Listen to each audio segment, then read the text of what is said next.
আছে কিতা এই যে চারটে ফর্মুলা, এই চারটে ফর্মুলার মধ্যে কি কি sign A plus B cos A plus B sign A minus B cos A minus B ten A plus B ten A minus B. তো sign A plus B cos A plus B এগুলো তুমি কীভাবে মনে রাখবা?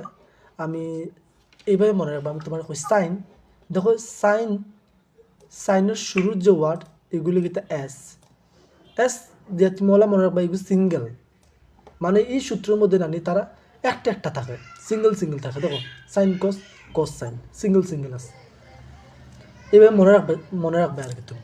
আর কসের বেলায় কী হয়, কসের বেলায় দেখো এরা সিঙ্গেল না ডাবল ডাবল থাকে। দেখো কস কস সাইন সাইন সাইন, এরপরে কস কস সাইন সাইন, তারপরে দেখো কস কস সাইন সাইন দুইটার বেলা কসের দুইটার বেলা ডাবল ডাবল, সাইনের দুইটার বেলা সিঙ্গেল সিঙ্গেল। আর আরেকটা জিনিস হলো প্লাস তাহলে মাইনাস হইব আর মাইনাস তাহলে প্লাস হইব মাঝখানে। হ্যাঁ, আর সাইনের বেলায় এস দিয়া সিঙ্গেল এস দিয়া সেম, মানে সাইনের বেলায় চিহ্ন সেম থাকে। দেখো সূত্রের মধ্যে এখানে প্লাস হলে অনো প্লাস, তারপর অনো মাইনাস হলে অনো মাইনাস, কিন্তু কসের বেলায় কিন্তু চিহ্ন জায়গা অপোজিট। যদি কস এ প্লাস বির সময় ইনো মাইনাস আর কস এ মাইনাস বির সময় ইনো প্লাস। তো আমি যদি তোমার এখন যদি আমরা বলি কীভাবে লেখবো, ধরো এইভাবে লেখবো সূত্র, এইভাবে আমি কই তোমার এইভাবে। ধরো আমি এখন সাইন এ প্লাস বির সূত্র লিখতাম, সাইন এ প্লাস বি, এটার সূত্র লিখবো আমরা ওলা লিখবো। বা তুমি পড়ার সময় এভাবে পড়বা যে সাইন মানে সিঙ্গেল মানে একটা একটা থাকবে, তার মানে আমি এভাবে লিখতে পারি যে sign A into cos B, তারপর সাইনের সময় চিহ্ন সেম থাকে, তার মানে এখানে প্লাস আর প্লাস থাকবে। তারপর লিখতাম পারি কিতা cos A into sine B, that's it. এইটা হলো আমার formula cos A sine A plus B এর। আবার সাইন এ মাইনাস বি এর বেলায় সেম জিনিস থাকবে, শুধু মধ্যখানে কী হয়ে যাবে কি মাইনাস। ওকে, সেম থাকবে, শুধু শুধু মধ্যখানে হবে মাইনাস, আর এই দুই পাশটা সেম থাকবে। আর কস এ প্লাস বি এর সময় কস এ প্লাস বি এর বেলায় আমরা এইভাবে শিখব যে এখানে এইভাবে শিখতে পারি যে আমার এখানে কসের বেলায় এরা থাকে ডাবল ডাবল আর চিহ্ন থাকে অপোজিট। তো আমি এইভাবে লিখতে পারি যে ধরো কস এ ইন্টু কস বি, তারপরে এখানে আছে প্লাস অনৈব মাইনাস, তারপরে কিতা sign A into sine B, শেষ, আমার সূত্র হয়ে গেছে। আবার কস এ মাইনাস বি এর বেলায় সেম থাকবে, শুধু মধ্যখানে চিহ্ন পরিবর্তন হবে। এখানে যেহেতু মাইনাস আছে তার মানে অনৈবকিতা প্লাস, দ্যাটস ইট, আর বাদ বাকি সবটা সেম। এইভাবে আমরা মনে রাখবো, কারণ যদি তোমার সূত্র বা ফর্মুলা যদি একটু ভুল হয় তাহলে পুরা ম্যাথে ভুল হয়ে যাবো। এই জন্য এগুলোর ব্যাপারে আমার সিনসিয়ার থাকতে হবে। আচ্ছা, তারপর টেন এ প্লাস বি এর ফর্মুলাটা একটু মনে রাখবে। Ten A plus B divided by one minus A into B, ten A minus বির ফর্মুলাও এগুলোর সময় আবার চিহ্ন সেমই থাকে, প্লাস একটা প্লাস মাইনাস একটা মাইনাস। তো আমরা কি সূত্র মনে রাখতাম পারবো না?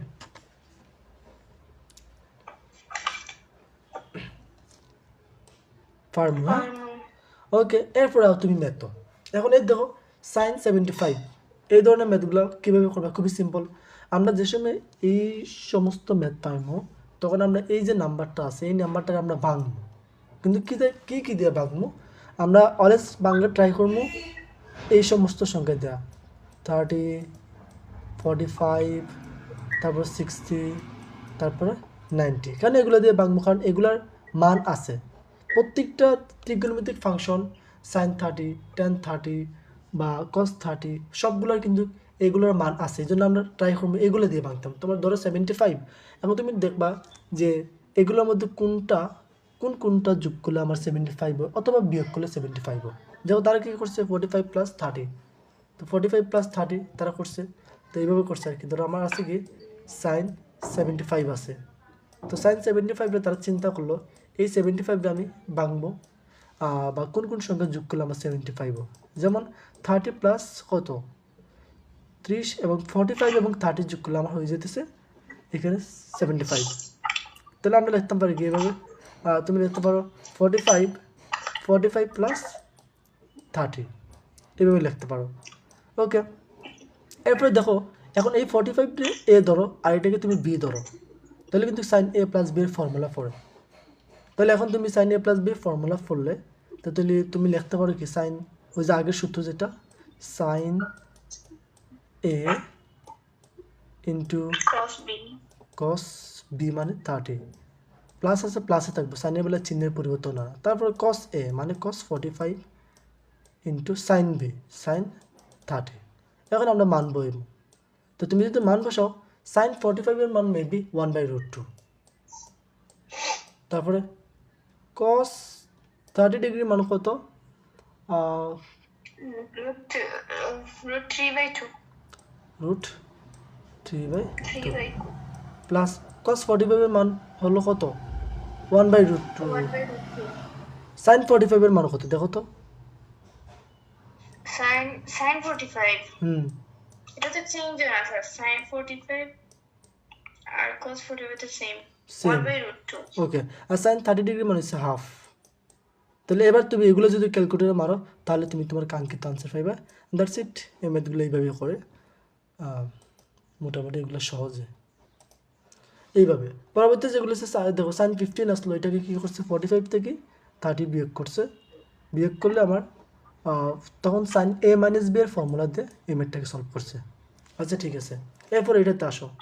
এ ও বি ধনাত্মক সূক্ষ্মকোণ, cos A is equal 4/5 and sin B is equal 5/13 হলে sin A minus B O cos A plus B এর মান বের করো। তো এটা কিভাবে করবা, এখানে আমার cos A is equal 4/5 এবং sin B is equal 5/13 দিয়া তারা আমাকে বলতেছে sin A plus A minus B এবং cos A plus B এর মান বার করতাম। এখন আমরা যদি ফর্মুলা আমরা লিখি, দেখো আমরা যদি ফর্মুলা অ্যাপ্লাই করি তাহলে আমরা কিতা পাই। ধরো আমি এখানে একটু আমি ফর্মুলা ব্যবহার করি, এটা ব্ল্যাক, হ্যাঁ ঠিক আছে। দেখো তো আপনার আমাকে কী কী বার করতে হবে, আমার বার করতে হবে এখানে সাইন এ মাইনাস বি আর কস এ প্লাস বি। তাহলে সাইন এ মাইনাস বি আমি লিখি, ধরো আমার সাইন এ মাইনাস বি, আমি প্রথমে একটা বার করি সাইন এ মাইনাস বি বার করি, পরে অন্যটাতে যাইতেছি। তো সাইন এ মাইনাস বির মান যদি আমি বার করি তাহলে এইখানে আমার তার সূত্র আমরা যেটা এটা অ্যাপ্লাই করি সাইন এ তারপরে কস B minus cos A into sine B. Okay, b তার মানে এটাকে সলভ করার জন্য আমার সাইন এর মান লাগবে, সাইন এর মান লাগবে, কস বির মান লাগবে, কস এর মান লাগবে, সাইন বির মান লাগবে। এখন আমরা দেখি আমাদের এখানে কোন কোন মান দেওয়া আছে। তুমি যদি খেয়াল করো কস এর মান দেওয়া, সাইন বি এর মান দেওয়া, তাহলে আমি এখানে লিখি cos A is equal 4/5 sine B is equal 5/13। তাহলে এই মানটা যদি আমি এখানে লিখি, আমি লিখি cos A is equal 4/5, okay, আর sin b is equal 5/13 5/13। এখন একটা জিনিস খেয়াল করো, এটা হচ্ছে cos a, অন্য cos a আছে। এখন cos a এর মান দেওয়া আছে, আমার লাগবে cos a এর মান অন্য পাইছি, একটার মান পাইছি আমরা, তারপরে sin b এর মান, sin b এর মানও পাইছি, কিন্তু sin a এর মান আর cos b এর মান আমি জানি না, এগুলো sin b এর মান নট cos b এর মান। তাহলে আমাকে cos b এর মান বার করতে হবে, এটা হইলো cos এর মান নট sin a এর মান, আমাকে sin a এর মানও বার করতে হবে। এখন আমরা কিভাবে বার করতে পারি, আমরা বার করতে পারি, আমরা একটা ফর্মুলা জানি।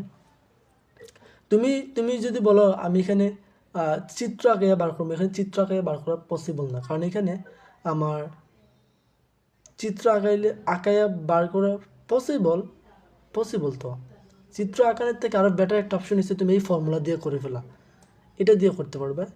সাইন স্কোয়ার ধরো আমি কোনটা করবো, আচ্ছা এটাই করি, সাইন স্কোয়ার এ প্লাস কস স্কোয়ার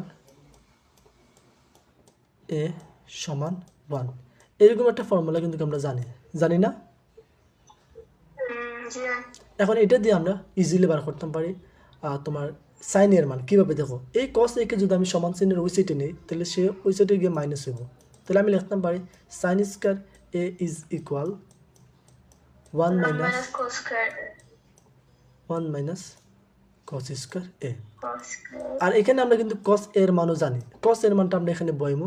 তবে তার আগে এই সাইনের উপরে যে স্কোয়ারটা আছে তারা যদি আমি সমান চিহ্নের ওই সাইডে নিই অনেক গিয়ে হইব আমার রুট। তাহলে আমি লিখতে পারি sine A is equal root over 1 minus cos square A. এখন আমি যদি মান বসাই, ধরো এখন যদি আমি মান বসাই আমার ইজিলি মান বের হবে। রুট ওভার 1 মাইনাস কসের মান জানি আমরা 4/5, তাহলে 4/5 তার উপরে আবার স্কোয়ার আছে। আমি যদি একবারে ব্যঙ্গে লিখি তাহলে 4 স্কোয়ারে 16 এবং 5 স্কোয়ারে 25। এখন তুমি যদি এখানে লসাগু টসাগু করি তুমি বার করতে পারো, অথবা তুমি স্ট্রেট ক্যালকুলেটারও মারিয়াও এই মানটা বার করতে পারো। যদি তুমি লসাগু নাও তাহলে জিনিসটা এরকম হবে 25, এটার নিচে তো কিছু নাই, তো 25 একে 25 বসবো, মাইনাসের মাইনাস 25 বাই ভাগ করলে 1 দিয়ে 16 গুণ করলে 16। তারপরে 25 থেকে 16 গেলে আমার থাকবে 9, তার মানে উপরে থাকে 9 আর নিচে থাকে 25। তাহলে root over 9 divide by 25, root over 9 মানে 3 আর রুট ওভার 25 মানে 5। তার মানে ওভারঅল তুমি যদি ক্যালকুলেটারে মারো, তুমি ক্যালকুলেটারে মারবে তোমার জন্য বেটার হবে 3/5 বের হবে। এখন আমি এটা যেটা পাইছি এটা পাইছি আমি সাইন এ এর মান। তার মানে আমার এখানের মধ্যে সাইন এ এর মান আমি পাইছি। সিমিলারলি আমি কস বি এর মানটা বার করতে পারবো এইটার সাহায্যে।